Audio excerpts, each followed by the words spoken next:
She thought she was standing up for her beliefs when she refused to serve a customer wearing a MAGA hat. Little did she know that customer was the owner of the restaurant. What happened next would change her life forever. A story of conflict, growth, and the power of second chances. Don't miss this inspiring journey. Before you speak or act against someone, think twice. The person standing calmly, speaking kindly without anger or abuse, might be far more powerful and influential than they appear. Never underestimate simplicity. Sometimes, the most unassuming people hold the greatest strength. Comments below where you're watching from, and if you like and love our story, kindly subscribe our channel.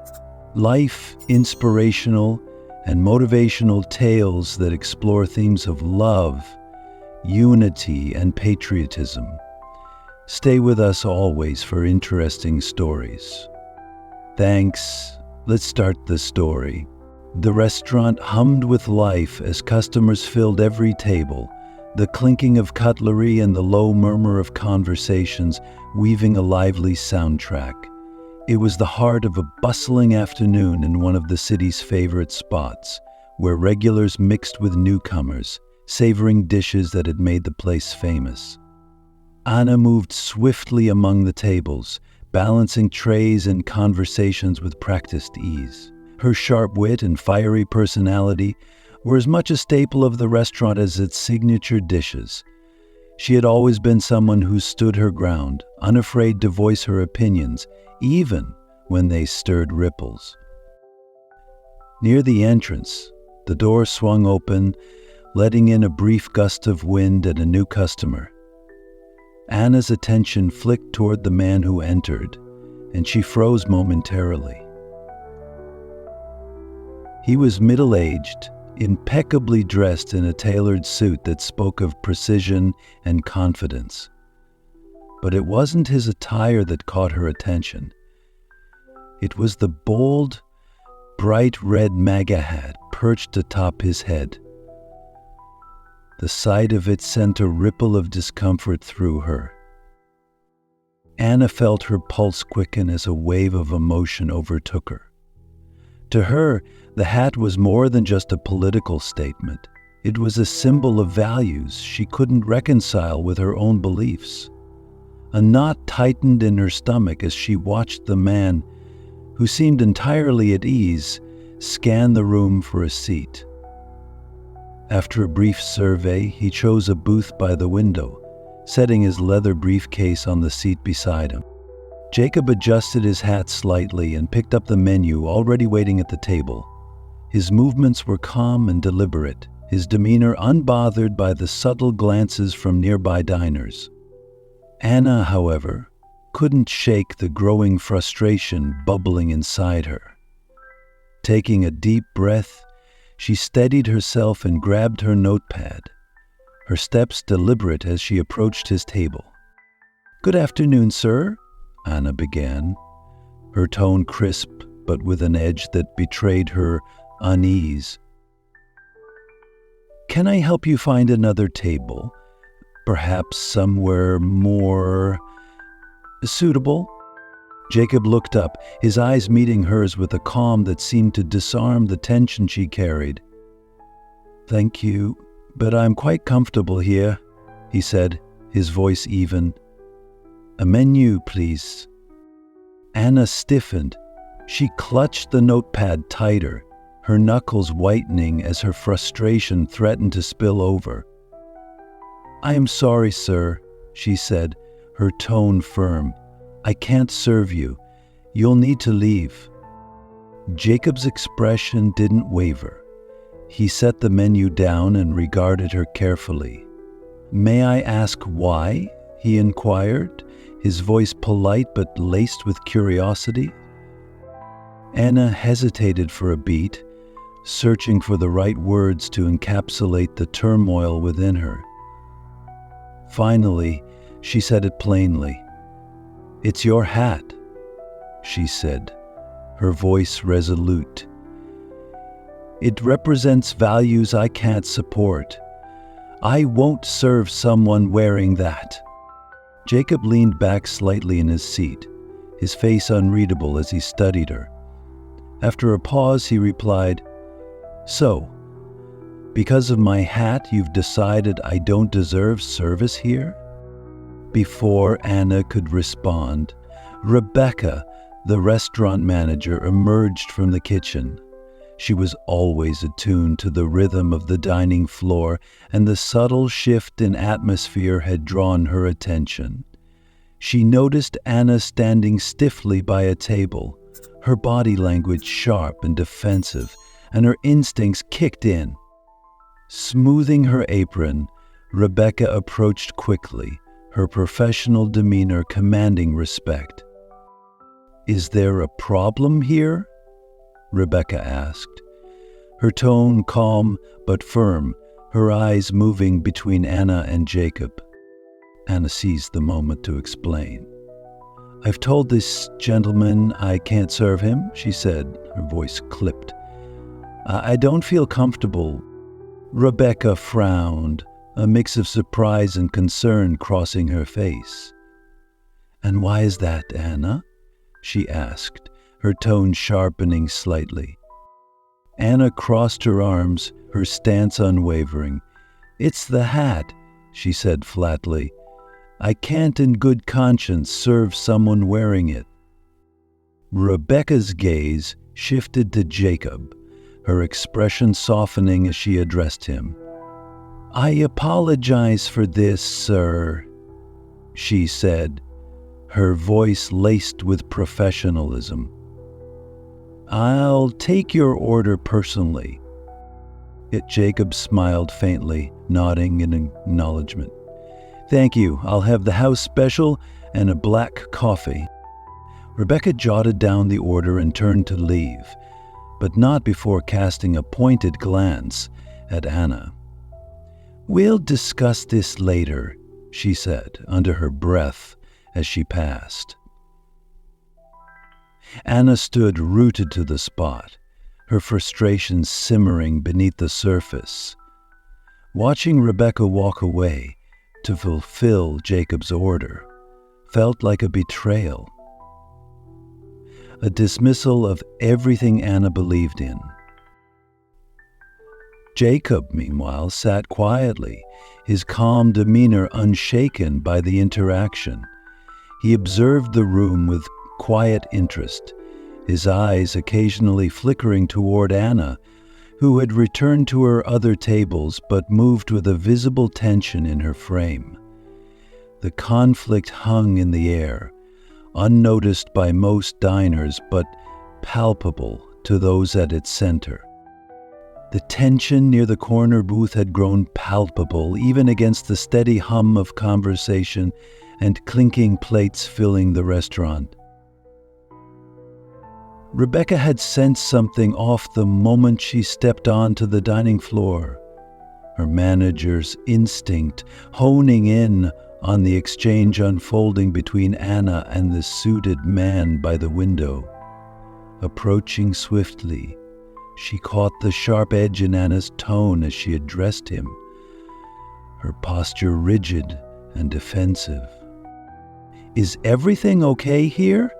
Rebecca asked, her voice carrying the authority that always seemed to command immediate attention. She glanced between Anna, whose arms were crossed tightly over her chest, and Jacob, who sat with an air of calm curiosity, his posture relaxed despite the tension thick in the air. Anna was the first to respond, her voice edged with frustration. "I've told this gentleman I can't serve him," she said curtly, her gaze flicking to Rebecca as though seeking validation. "I don't feel comfortable." Rebecca frowned, confusion flitting across her face. "And why is that, Anna?" she asked, her tone firm, but with an undercurrent of disbelief. Anna gestured sharply toward Jacob's hat, the bright red letters practically glowing in contrast to the muted tones of the restaurant. "It's the hat," she stated flatly. "I can't in good conscience serve someone wearing that. It goes against everything I stand for." Rebecca's expression hardened as she absorbed Anna's words, the weight of the situation settling over her. She turned to Jacob, who had been silently observing the exchange, his demeanor steady and composed. "I'm sorry for this, sir," Rebecca said, her tone softening as she addressed him. "Let me take your order personally." Jacob offered a polite smile, his calm gaze never leaving Rebecca's. "Thank you," he replied evenly. "I'll have the house special and a black coffee." Rebecca nodded, jotting down the order with practiced efficiency. "Of course," she said. "I'll get that started right away." Before leaving, she cast a pointed look at Anna, her voice low but firm. "We'll talk about this later." Anna watched Rebecca retreat toward the kitchen, her jaw tightening with a mix of frustration and disbelief. She felt betrayed, her stance dismissed and her actions overridden. The knot in her chest grew tighter as she glanced back at Jacob, who remained seated, seemingly unbothered by the scene that had just unfolded. Jacob picked up his glass of water, taking a slow sip as his gaze casually swept across the restaurant. He didn't look at Anna directly, but his calm presence seemed to weigh on her, a reminder of the confrontation that had left her fuming.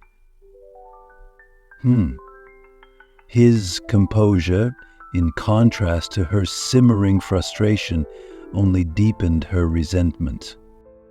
Moving stiffly, Anna returned to her other tables, forcing herself to focus on her customers. But every time her eyes caught Jacob sitting by the window, waiting patiently for his meal, her irritation flared anew. To her, his ease felt like an affront, as though he were intentionally brushing aside the significance of her objections. At the counter, Rebecca placed Jacob's order with the kitchen staff, her movements brisk but deliberate. She couldn't shake the disappointment she felt over Anna's behavior. While she respected her team's individuality, there was a line between personal convictions and professional responsibilities, and Anna had crossed it. Rebecca resolved to address the matter properly later, but for now her focus remained on ensuring the customer received the service the restaurant prided itself on. When Rebecca returned to Jacob's table with his coffee, she placed it down with a polite smile. "Your food'll be out shortly, sir," she said. "Thank you," Jacob replied, his tone as measured as ever. "I appreciate how you've handled this situation." Rebecca paused for a moment, caught off guard by the comment. "We aim to make every guest feel welcome," she said simply, though the earlier confrontation still lingered in her mind. Jacob nodded, lifting his cup to take a sip, his expression giving nothing away. At a nearby counter, Anna watched the exchange with narrowed eyes, the knot in her chest twisting tighter. Rebecca's calm professionalism felt like a direct challenge to her own principles, and she couldn't help but mutter under her breath to a nearby co-worker, "It's better to sit there acting like it's no big deal," she said bitterly. "And Rebecca, she's treating this like I'm the one who's out of line. It's like my feelings don't even matter."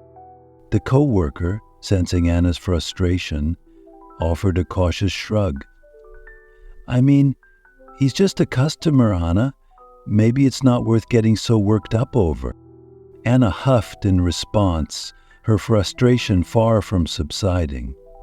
She couldn't understand how Rebecca could dismiss the significance of the hat, how Jacob could remain so composed.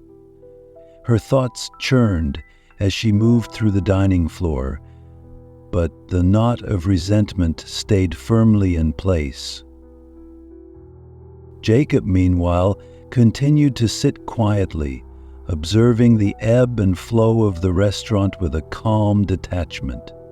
His measured demeanor masked a keen awareness of the dynamics playing out around him. Anna's tension, Rebecca's professionalism, the subtle glances from nearby patrons, it all painted a vivid picture. Jacob didn't need to react. He was content to let the moment unfold, quietly taking stock of everything he saw. The morning sun filtered through the wide windows of Jacob's home office as he sat at his desk, sipping his coffee. The previous day's events at the restaurant lingered in his mind, not as an annoyance, but as a puzzle he was determined to solve. Jacob was not the type to react impulsively. Years of leadership had taught him the value of patience and measured action. Still, the interaction with Anna gnawed at him, not because of her defiance, but because of the conviction behind it. He tapped his pen thoughtfully on the desk, his gaze drifting toward the bright red MAGA hat resting neatly on a nearby shelf. For Jacob, the hat was a symbol of his identity and beliefs, but he understood how it could provoke strong reactions. He didn't hold Anna's behavior against her personally. He saw it as an opportunity, a chance to address a deeper issue, both within his team and the broader community. Setting down his coffee, Jacob reached for his phone and dialed the restaurant's number. The line rang twice before a familiar voice answered. "Bright Horizon Bistro, this is Rebecca speaking. How can I help you?" Her tone was as crisp and professional as ever. Jacob smiled faintly at her composure. "Good morning, Rebecca. This is Jacob Everett. I dined at your restaurant yesterday, and I'd like to discuss an incident that occurred." There was a brief pause on the other end of the line. "Mr. Everett?" Rebecca said, recognition seeping into her voice. "Yes, of course, I remember you. I hope everything was satisfactory with your meal?" "The food was excellent," Jacob replied evenly. "But I want to address the behavior of one of your staff members. Anna, I believe her name is." Rebecca's tone shifted slightly, becoming more cautious. "I see," she said. "What happened, if I may ask?" Jacob described the events succinctly, ensuring his words were measured and factual. He recounted Anna's refusal to serve him, citing her discomfort with his hat, and how Rebecca had stepped in to handle the situation with professionalism. "I understand that people have differing opinions, and I respect that," Jacob continued. "But I believe it's inappropriate for a staff member to refuse service based on personal beliefs. It not only affects the customer's experience, but could also harm the restaurant's reputation." Rebecca let out a soft sigh, the weight of the conversation settling over her. "Mr. Everett, I sincerely apologize for what happened. That's not how we operate at Bright Horizon Bistro. I'll be addressing this with Anna immediately. Thank you for bringing it to my attention." Jacob was silent for a moment before speaking again, his voice calm but firm. "Thank you, Rebecca. There's one more thing you should know before we proceed." Rebecca's tone shifted again, this time tinged with curiosity. "Of course, sir. What is it?"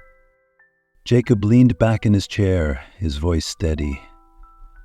"I'm not just a customer. I'm the owner of Bright Horizon Bistro."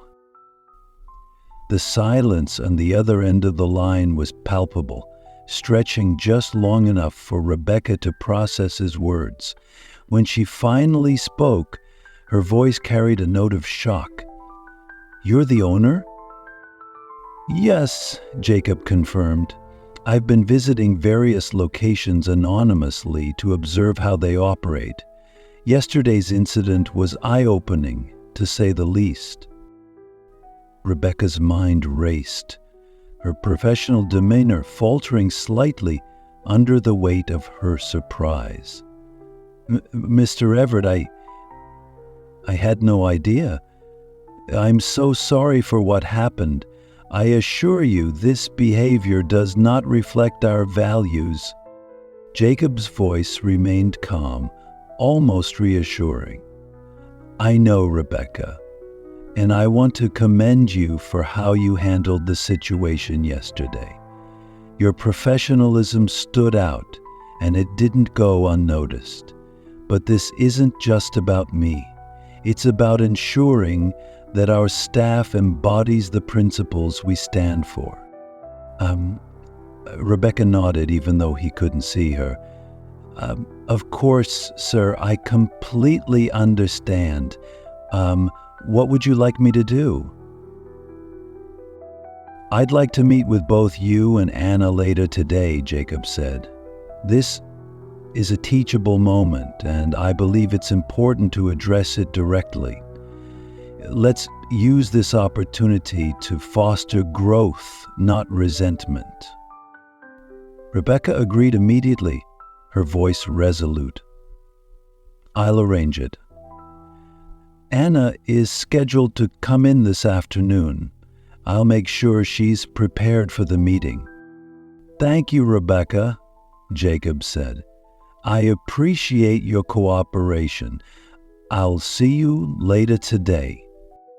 As the call ended, Rebecca set the phone down and leaned back in her chair, her thoughts swirling.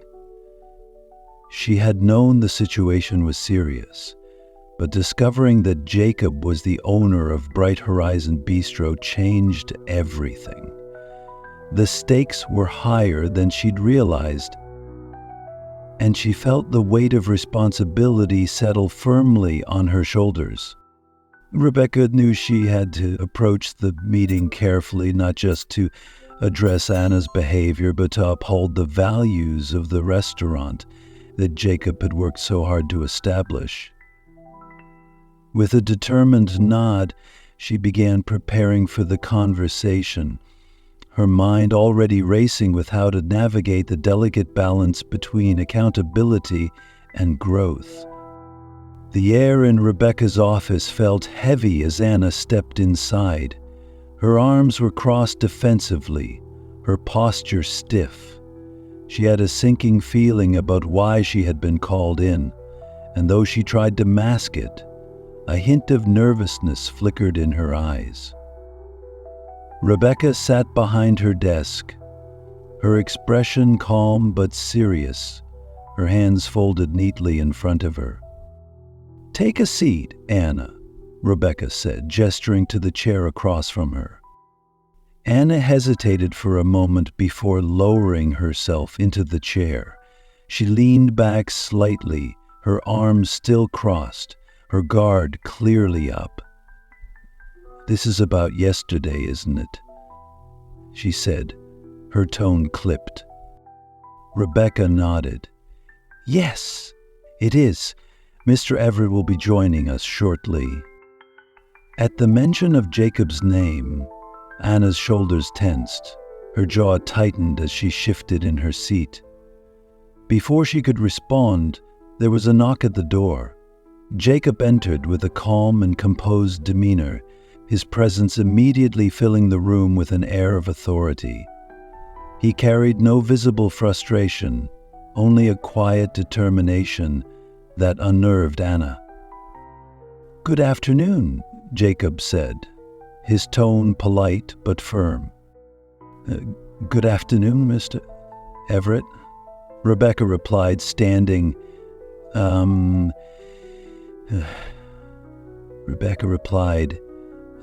standing briefly before resuming her seat. Anna muttered a quiet greeting, avoiding eye contact with Jacob as he settled into the chair beside her. She could feel his gaze on her, steady but not accusatory, as though he were studying her. Jacob leaned forward slightly, his hands resting on the table. "Anna, I wanted to meet with you to discuss what happened yesterday," he began, his voice even. "I'd like to understand your perspective." Anna hesitated, her fingers gripping the armrests of her chair.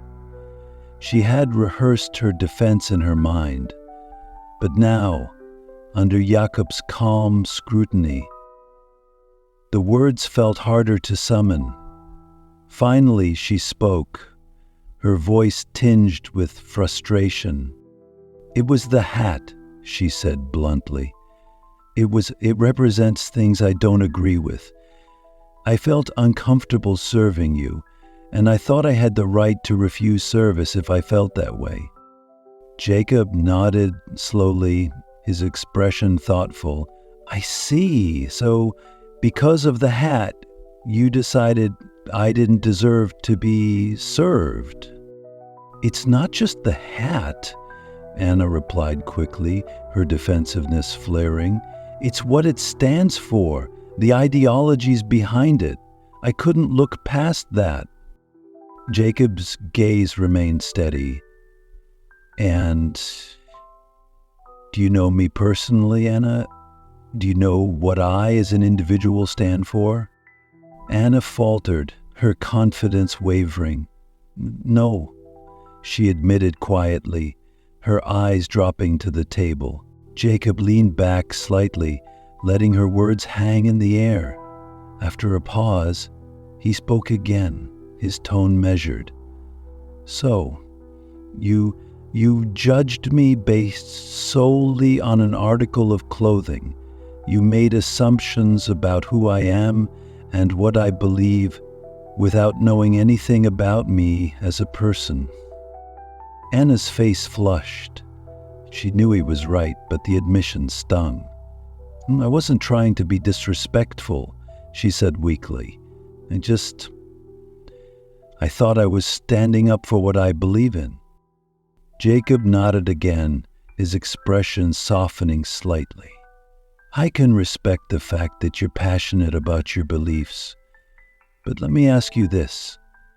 Do you think your actions aligned with the values of professionalism and respect that this restaurant is built on?" Anna's shoulders slumped, her earlier defensiveness dissolving into regret. "No," she said quietly. Jacob took a deep breath, his voice calm but firm. "Your actions didn't just affect me, Anna. They risked the reputation of this restaurant. Every customer who walks through these doors deserves to feel welcome and respected, regardless of their appearance, beliefs, or background. That's not just good business, it's a principle I hold deeply." Anna nodded, her throat tightening as she fought back a wave of emotion. "I understand," she said, her voice barely audible. Jacob studied her for a moment before continuing. "I believe in second chances, Anna. I'm not going to terminate your employment. However, I also believe in accountability and growth. Effective immediately, you'll be placed on a 2-week suspension." Anna's eyes widened, her voice cracking slightly as she repeated his words. "Suspension?" "Yes," Jacob said firmly. "This isn't a punishment. It's an opportunity for you to reflect on your actions and understand the importance of treating every customer with respect, regardless of personal feelings. Use this time to think about how you can do better, not just as an employee, but as a person." Rebecca, who had remained silent up to this point, nodded in agreement. Her voice was gentle but resolute as she addressed Anna. "We value you as part of this team, Anna, but this situation needs to be addressed, and I hope you'll take this time to reflect." Anna's face flushed with a mixture of embarrassment and relief. She felt the weight of her actions settling over her like a heavy cloak. "I understand," she said softly. "Thank you for giving me another chance." Jacob stood, offering a faint but genuine smile. "Everyone makes mistakes, Anna. What matters is how we grow from them. I hope you'll make the most of this opportunity." As Jacob exited the office, the weight of his words lingered in the air. Anna sat quietly, her mind racing. She had been so certain she was in the right. But now, faced with the consequences of her actions, she couldn't ignore the truth. She had let her personal feelings cloud her judgment, and it had almost cost her everything. Rebecca placed a reassuring hand on Anna's shoulder. "Take this time to think things through," she said. "We'll be here when you're ready to come back." Anna nodded, her voice barely a whisper. "I will, thank you." As she left the office, her emotions swirled. Relief that she still had her job, shame for her actions, and a determination to prove she could do better. She didn't know what the next 2 weeks would hold, but she knew one thing for certain. She wouldn't waste this second chance. During her suspension, Anna found herself navigating a storm of emotions that seemed to shift with each passing day. At first, anger dominated her thoughts. Anger at Jacob for wearing a symbol she associated with division, anger at Rebecca for not supporting her stance, and anger at herself for being placed in this situation. But as the days wore on, that anger began to morph into something heavier: shame and regret. She spent hours replaying the events in her mind, dissecting her behavior and the choices she'd made. In the heat of the moment, she had been so sure she was doing the right thing, standing up for her beliefs. Now, in the quiet of her small apartment, those convictions felt far more fragile. Seeking clarity, Anna decided to reach out to the people she trusted most, hoping their perspectives might help her make sense of the turmoil she felt. Her first call was to Mia, her best friend. Mia had always been Anna's sounding board, someone who shared her values and was quick to validate her feelings. As Anna recounted the incident, Mia listened attentively. Her voice steadied when she finally responded. "I get it, Anna," Mia said. "Honestly, I don't blame you. It's hard to serve someone when you feel like everything they represent goes against your core beliefs. If it were me, I probably would have done the same thing." Anna felt a momentary surge of relief at Mia's support, but it was fleeting. "But it's my job," Anna said hesitantly. "I'm supposed to serve everyone, not just the people I agree with." Mia paused before responding, her tone thoughtful. "Maybe, but you shouldn't have to compromise your values either. It's a tough spot to be in, and I don't think there's an easy answer." While Mia's words were comforting, they didn't bring Anna the clarity she was searching for. When Anna finished explaining the situation, Ethan's response was immediate. "Look, Anna, I get why you felt the way you did, but at the end of the day, you're a waitress, not a social justice warrior. Your job is to serve people, not judge them." Anna bristled at his words. "So I'm just supposed to ignore how I feel?" she asked, frustration creeping into her voice. "Not ignore it," Ethan replied, his tone firm but not unkind. "But set it aside while you're at work. Refusing to serve someone because of what they're wearing? That's not standing up for your beliefs. It's making assumptions. And honestly, isn't that the same kind of prejudice you're so against? Ethan's words hit harder than Anna expected. She didn't want to admit it, but he had a point. I didn't think about it that way, she said quietly. Ethan continued, I know you're passionate, and that's a good thing. But there's a time and place for everything. If you let your personal feelings dictate how you treat people at work, you're going to keep running into problems. After ending the call with Ethan, Anna still felt unsettled. His pragmatic perspective was difficult to swallow, but deep down, she knew he was right. In search of a more balanced viewpoint, she decided to visit her mother, Diane. A retired school teacher, Diane had always been a source of wisdom and calm for Anna. And Anna hoped her mother could offer some clarity. As they sat together in Diane's cozy living room, Anna recounted the events of the past week. Diane listened intently, her expression thoughtful as Anna spoke.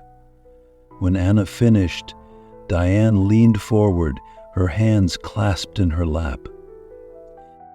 Sweetheart, Diane began gently, I understand why you felt the way you did.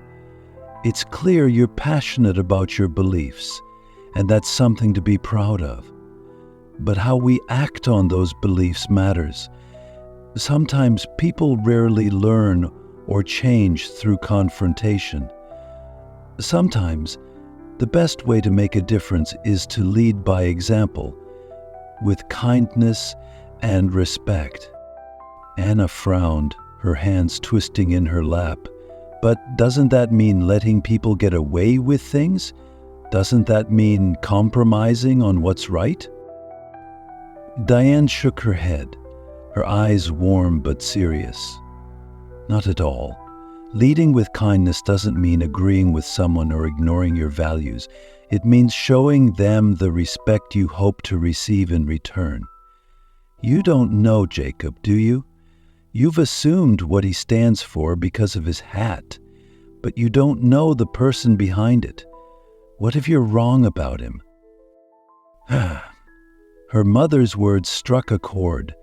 Anna left their conversation feeling a little lighter, though the weight of her actions still lingered. She realized that while she had been so focused on judging Jacob, she had failed to consider who he might be beyond the symbol he wore. Curiosity gnawed at her. That evening, Anna sat at her computer and typed Jacob Everett Bright Horizon Bistro into the search bar. What she found surprised her. Article after article painted a picture of a man who was far more complex than she had assumed.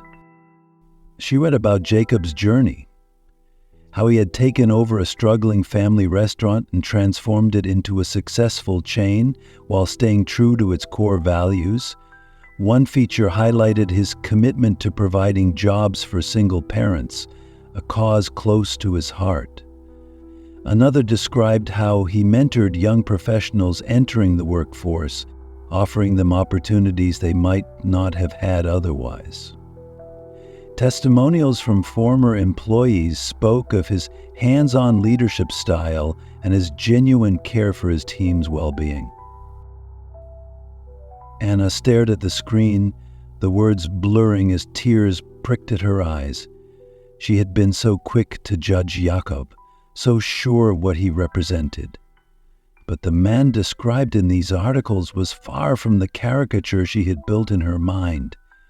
He wasn't just a businessman flaunting his political beliefs. He was someone who cared deeply about others, someone who used his success to uplift those around him. I had no idea, Anna murmured to herself, her voice barely above a whisper. The weight of her assumptions pressed down on her, making her feel small. Jacob's actions spoke of compassion and integrity, qualities she had failed to see because she hadn't bothered to look. For the first time, Anna began to see her suspension not as a punishment, but as an opportunity. She had been given a chance to reflect, to learn, and to grow, and she was determined not to waste it. The night before her suspension ended, Anna sat at her kitchen table with a pen in hand and a blank sheet of paper in front of her. The weight of the past 2 weeks bore heavily on her shoulders. She had spent days wrestling with her emotions, reflecting on her actions, and questioning her assumptions about Jacob. After hours of hesitation, she took a deep breath and began to write. Her words were raw and honest, each sentence revealing a piece of the journey she had taken during her suspension. She admitted her mistakes, acknowledged her assumptions, and expressed her regret for letting her personal feelings overshadow her professional responsibilities. Dear Mr. Everett, I want to sincerely apologize for the way I treated you during your visit to Bright Horizon Bistro. My actions were unprofessional, unfair, and deeply misguided. I let my personal feelings and assumptions cloud my judgment, and I failed to provide the respect and service that every customer deserves. For that, I am truly sorry. Over the past 2 weeks, I've reflected a great deal on what happened. I've learned more about you and the incredible work you've done, not just in building this restaurant, but in giving back to the community. I was humbled by your kindness and generosity, qualities I failed to see in the moment because I was too focused on my own biases. You deserved better from me, and I deeply regret that I let you down. Thank you for giving me the opportunity to reflect and grow. I hope that one day I can earn back your respect and show you the kind of professionalism and empathy that you exemplify. Sincerely, Anna. She folded the letter carefully and slipped it into an envelope, placing it on the counter where she wouldn't forget it the next morning. Though the act of writing it had been cathartic, she knew delivering it would be far more difficult. But Anna was determined to face Jacob and make things right. Meanwhile, across town, Jacob stood on the edge of a golf course, the soft morning sun casting long shadows across the pristine green. His old friend Paul stood beside him, lining up his shot. The two had known each other for years, their friendship built on mutual respect and shared interests. Golf often served as a backdrop for their deeper conversations, and today was no exception. "You've been unusually quiet today," Paul remarked, adjusting his stance before taking his swing. "Something on your mind?" Jacob smiled faintly as he watched Paul's ball sail through the air. "Just thinking about an incident at one of my restaurants," he replied, his tone calm but reflective. Paul turned to him, curious. "What happened?" Jacob recounted the story of Anna and the confrontation over his MAGA hat. He described her refusal to serve him, Rebecca's intervention, and his decision to handle the situation with patience rather than anger.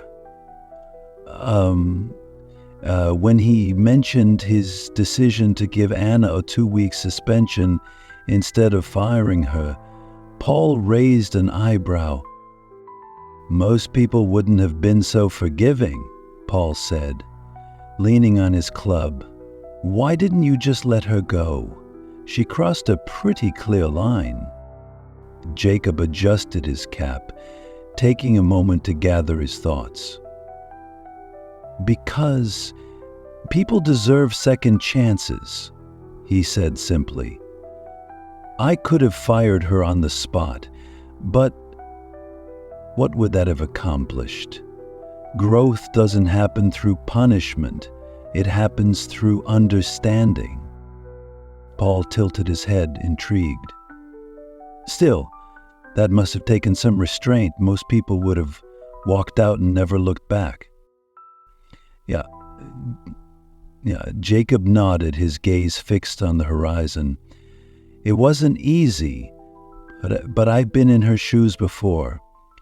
Quick to judge, blinded by my own perspective. Someone showed me grace when I didn't deserve it, and it changed the way I see the world. I figured the least I could do was pay it forward." Paul studied him for a moment, admiration evident in his expression. "You really believe she'll change?" Jacob paused, considering the question. "I hope so," he said finally.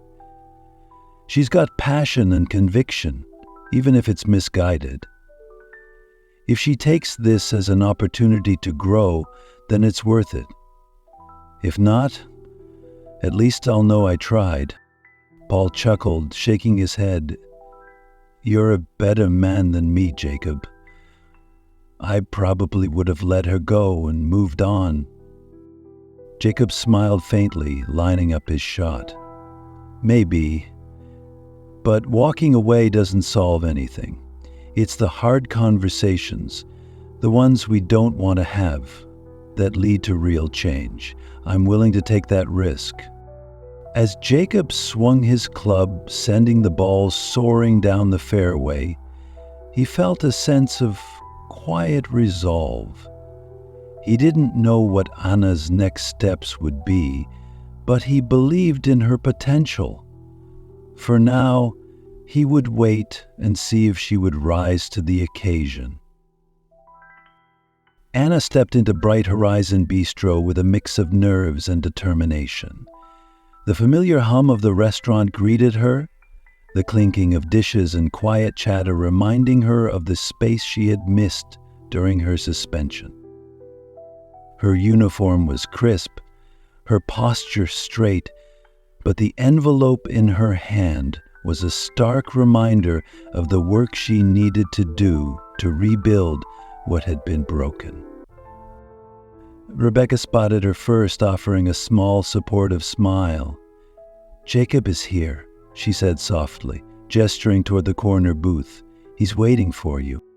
Anna nodded, taking a deep breath before making her way across the dining floor. The other staff glanced at her curiously, their expressions a mix of caution and encouragement. She had expected whispers, maybe even cold shoulders. But instead, there was an air of quiet anticipation. They were watching, waiting to see how she would handle her return. Jacob looked up as Anna approached. His expression was calm, unreadable, but there was a softness in his gaze that encouraged her to keep moving. When she reached his table, she stood for a moment, searching for the right words. "And Mr. Everett," she began, her voice steady but tinged with emotion, "thank you for taking the time to meet with me. I wanted to apologize in person." Jacob gestured for her to sit. "Go ahead," he said simply, his tone inviting but firm. Anna placed the envelope on the table and slid it toward him. "I wrote this for you," she said quietly. "It's everything I've been reflecting on these past 2 weeks, but I also wanted to say it out loud." Jacob left the envelope untouched, his full attention on her. "I'm listening," he said. Anna took a deep breath, her hands clasped tightly in her lap. "I want to apologize for how I treated you," she said, her voice steady but filled with sincerity. "I let my personal feelings cloud my judgment, and I failed to treat you with the respect that every customer deserves. I made assumptions about you without knowing anything about who you are, and that wasn't fair. I deeply regret my actions." Jacob's expression softened slightly, but he didn't interrupt, allowing her to continue. These past 2 weeks have been eye-opening," Anna admitted. "I've learned more about you, about the work you've done for this community, and it's made me realize how wrong I was.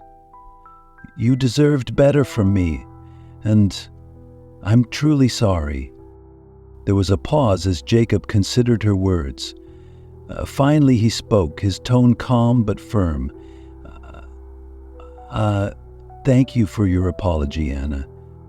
It takes courage to admit when you're wrong, and I appreciate the effort you've put into reflecting on your actions." Anna's shoulders relaxed slightly, though she knew the conversation wasn't over. Jacob leaned forward, his gaze steady. "What matters now is how you move forward. Respect and professionalism are the cornerstones of this business. If you want to continue here, I need to know that you're committed to upholding those values." "I am," Anna said earnestly. "I want to earn back your trust and the trust of the team." Jacob nodded, a faint smile tugging at the corners of his lips. "Good. Trust isn't rebuilt overnight, but I believe you can do it. Show me through your actions, not just your words." Anna stood, her resolve stronger than ever. "Thank you for giving me this opportunity. I won't let you down." As she returned to her tasks, the weight on her chest began to lift. The road ahead wouldn't be easy, but she was ready to put in the work. The initial days back were challenging. Some colleagues were hesitant to fully embrace her return, their trust shaken by the incident. Anna didn't let that deter her. She threw herself into her work, determined to prove her worth through her actions. She greeted every customer warmly, handled even the most difficult tables with patience, and took extra care to support her team wherever she could. When a new hire, Lily, struggled to manage a particularly demanding table, Anna stepped in without hesitation. She offered Lily a reassuring smile and addressed the customers with calm professionalism, diffusing the tension effortlessly. Afterward, she pulled Lily aside. "Don't let tough customers get to you," Anna said gently. "Sometimes people just have bad days. The key is to stay calm and not take it personally." Lily looked up at her, her eyes wide with admiration. "How do you stay so composed?" she asked. "I would have been in tears." Anna chuckled softly. "It wasn't always like this. I had to learn the hard way, but it's worth it. To grow, to do better. You will too." Her interactions with customers and colleagues didn't go unnoticed. Rebecca watched from afar, her skepticism slowly giving way to admiration. One afternoon, she pulled Anna aside. "You've been doing great," Rebecca said, her voice warm but measured. "I can see how hard you're working to make things right." Anna smiled, the words filling her with renewed purpose. "Thank you," she said. "I'm not just doing this for the team, I'm doing it for myself." When Jacob visited the restaurant a few weeks later, he was struck by the transformation. Anna moved through the dining floor with confidence and grace, her growth evident in every interaction. Her colleagues had begun to trust her again, leaning on her for support and guidance. As the evening wound down, Anna approached Jacob at his usual corner booth. "Mr. Everett," she said, her voice steady but filled with emotion, "I just wanted to thank you, not just for giving me a second chance, but for teaching me something I didn't realize I needed to learn." Jacob set down his coffee and looked up at her, a genuine smile on his face. "Second chances are how we grow," he said simply. "You've come a long way, Anna. You've gone." As Jacob left the restaurant, Anna felt a sense of closure she hadn't expected. She knew there was still more to learn, more trust to rebuild. But for the first time in weeks, she felt at peace. This wasn't just the resolution of a mistake. It was the beginning of something better. Anna's return to Bright Horizon Bistro marked the start of a quiet but profound transformation. The fiery waitress who once struggled to balance her personal convictions with her professional duties began to approach each day with renewed perspective. She committed herself to the values she had once taken for granted: professionalism, respect, and the importance of treating every customer with kindness, no matter their background or beliefs. Her evolution didn't happen overnight. At first, there was hesitation, both from herself and her colleagues. Many of them remembered the incident with Jacob vividly, and though they refrained from open judgment, their guarded interactions were a constant reminder of the trust she needed to rebuild. Anna didn't let it discourage her. Instead, she viewed it as part of the challenge, a motivator to prove through her actions that she had truly changed. Each interaction became a lesson in humility and patience. She greeted every customer with a warm smile, even those who tested her patience. When someone complained about their food or the wait time, she focused on finding solutions rather than letting frustration take over.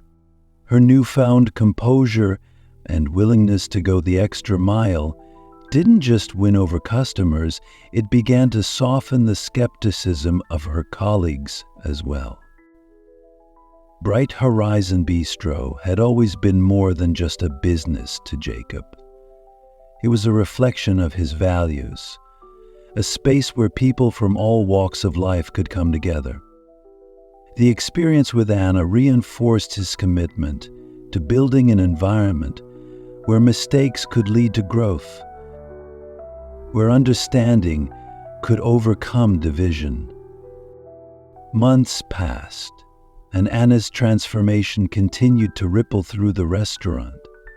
Her dedication inspired others, fostering a sense of camaraderie and mutual respect among the team. Customers noticed too, often leaving glowing reviews about the warm and welcoming atmosphere. One evening, as the dinner rush began to wind down, Anna approached Jacob at his usual corner booth. "Mr. Everett," she began, her voice steady but filled with gratitude, "I just wanted to thank you again, not just for giving me a second chance, but for believing in me when I didn't give you a reason to." Jacob set down his coffee and looked up at her, his expression thoughtful. "Second chances are how we grow," he said. "You've come a long way, Anna, and not for me, for yourself. That's what matters most." Anna nodded, her smile widening. "I hope I can keep making you proud." "You already have," quoth Jacob replied simply. As Anna returned to her duties, Jacob sat back and watched the bustling dining floor. The restaurant was alive with laughter and conversation, the clinking of glasses and plates a testament to the connections being made there.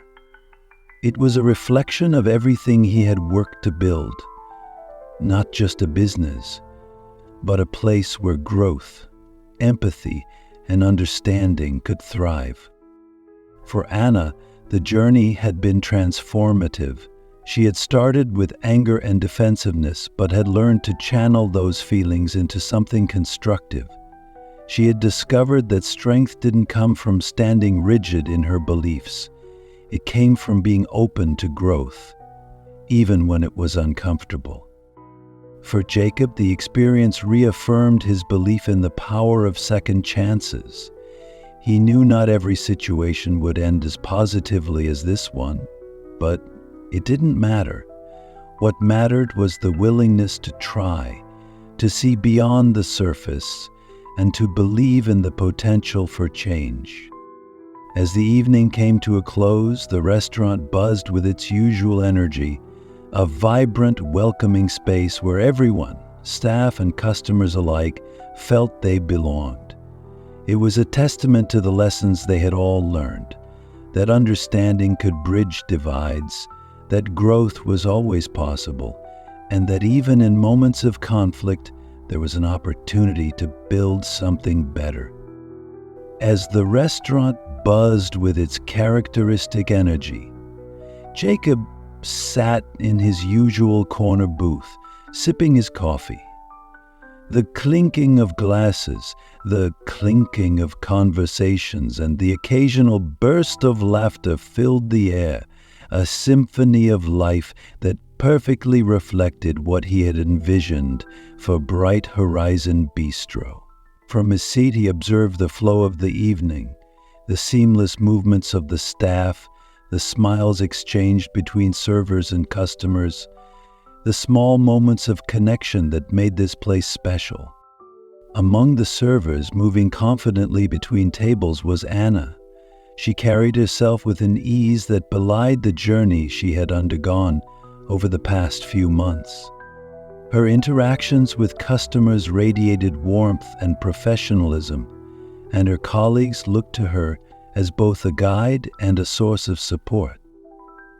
Her transformation had been remarkable, and Jacob couldn't help but feel proud, not just of her, but of the culture of growth and empathy the restaurant had fostered. Anna noticed Jacob watching her, and, during a brief pause in her tasks, approached his table. "Mr. Everett," she began, her tone steady and sincere, "I just want to thank you once more. I wouldn't be the person I am today without the chance you gave me. It means more than I can express." Jacob smiled warmly, setting down his coffee. "Anna, you've more than earned your place here. I may have given you the opportunity, but you took it and turned it into something extraordinary. That's all you asked."